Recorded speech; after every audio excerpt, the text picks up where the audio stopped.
In the leaves of C4 plant, malic acid synthesis during CO2 fixation occurs in। जो C4 plants है उसमें जो malic acid बन रहा है, जब सिंथेसाइज हो रहा है, तो वो सिंथेसाइज कौन सी सेल में हो रहा है, ये क्वेश्चन में पूछा गया है। तो हमें बहुत अच्छे से पता है, या एक बार फिर से अगर हम साइकिल को देखें तो साइकिल में क्या हो रहा है कि जो मेसोफिल सेल है उसमें एक 4 कार्बन का एसिड बनता है फिक्सेशन के टाइम, ऑक्जेलो एसिटिक एसिड। ये ऑक्जेलो एसिटिक एसिड फिर कन्वर्ट होता है मैलिक एसिड में, और फिर ये मैलिक एसिड ट्रांसपोर्ट होता है आगे बंडल शीट सेल्स में।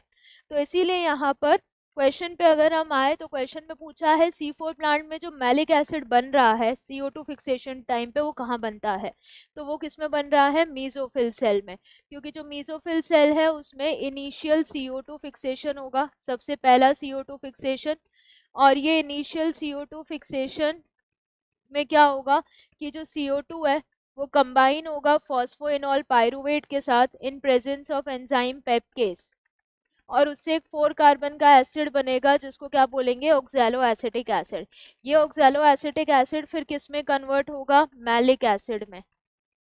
फिर उसके बाद जब ये मैलिक एसिड बन गया तो ये मैलिक एसिड फिर ट्रांसपोर्ट किया जाएगा through plasmodesmata into bundle sheath cell, then transported into bundle sheath cell, bundle sheath cells through plasmodesmata. तो बना कहाँ पर है ये पूछा है, तो बन तो ये मीजोफिल सेल में रहा है, ट्रांसपोर्ट फिर बंडल शीथ में हो रहा है, तो इसलिए वो गलत हो जाएगा। गार्ड सेल्स स्टोमेटा के उसमें नहीं, एंड एपिडर्मल सेल्स भी नहीं। तो यहाँ पर स्पेसिफिकली C4 प्लांट्स के अंदर यहाँ पर कहाँ पे बन रहा है malic acid, that is mesophyll cell, option D.